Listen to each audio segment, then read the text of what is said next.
കോഴിക്കോട് കൊടിയത്തൂർ പഞ്ചായത്തിൽ കോൺഗ്രസ് നേതാക്കൾ ജോലിക്ക് കൈക്കൂലി ആവശ്യപ്പെടുന്ന ഫോൺ സംഭാഷണം പുറത്ത്.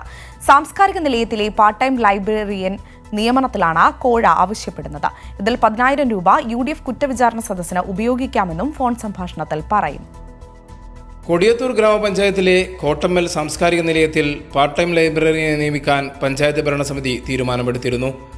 നിയമനവുമായി ബന്ധപ്പെട്ട് കോൺഗ്രസ് നേതാവും 7ാം വാർഡ് മെമ്പറുമായ കരീം പഴങ്കലും കൂടരഞ്ഞിയിലെ കോൺഗ്രസ് നേതാവ് സണ്ണിയും തമ്മിലുള്ള സംഭാഷണമാണ് പുറത്തുവന്നത്. പഞ്ചായത്ത് സാംസ്കാരിക നിലയത്തിൽ 12,000 രൂപ ഓണറേറിയം കിട്ടുന്ന നിയമനത്തിന് 50,000 രൂപയാണ് കരീം ആവശ്യപ്പെടുന്നത്. പഞ്ചായത്തിന്റെ ആവശ്യത്തിനാണ് തുകയെന്നും 10,000 രൂപ UDF കുറ്റവിചാരണ സദസ്സിന് ഉപയോഗിക്കാമെന്നും സംഭാഷണത്തിൽ വ്യക്തമാക്കുന്നു. ഞങ്ങൾ സാധാരണ നിയമത്തിലൊക്കെ വലിയ പൈസ വാങ്ങാറുണ്ട്. പഞ്ചായത്തിൽ ഒരുപാട് ആവശ്യം ഉണ്ടാകുമല്ലോ.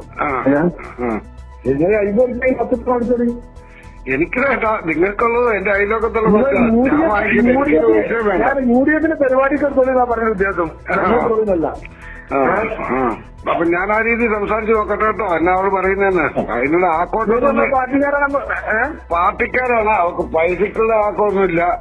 പാല് വിറ്റ് ജീവിക്കുന്ന പിള്ളേരാണ്.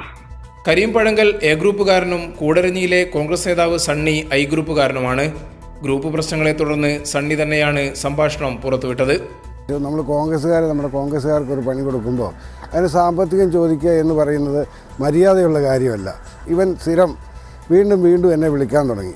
അപ്പം ഞാൻ അവൻ എന്നോട് പറഞ്ഞു 50,000 രൂപ ആ പെൺകുട്ടിയോട് വാങ്ങിക്കണം, 12,000 രൂപ പെർ മന്ത് അവർക്ക് സാലറി കിട്ടുന്നതാണ് എന്ന് പറഞ്ഞു. ഫോൺ സംഭാഷണം നടത്തിയത് താൻ തന്നെയെന്ന് കരീം പഴങ്കൽ അറിയിച്ചു. എന്നാൽ പരസ്യ പ്രതികരണത്തിനില്ലെന്നും പാർട്ടിക്ക് വിശദീകരണം നൽകുമെന്നും കരീം വ്യക്തമാക്കി. സംഭവത്തിൽ അന്വേഷണമുണ്ടാകുമെന്ന് ഗ്രാമപഞ്ചായത്ത് പ്രസിഡന്റ് ദിവ്യ ഷിബു അറിയിച്ചു. കോഴ ആവശ്യപ്പെട്ടുള്ള സംഭാഷണം പുറത്തുവന്നതോടെ UDF ഭരണസമിതിക്കെതിരെ LDF പ്രതിഷേധവുമായി രംഗത്തു വന്നു. കൈരളി ന്യൂസ്, കോഴിക്കോട്.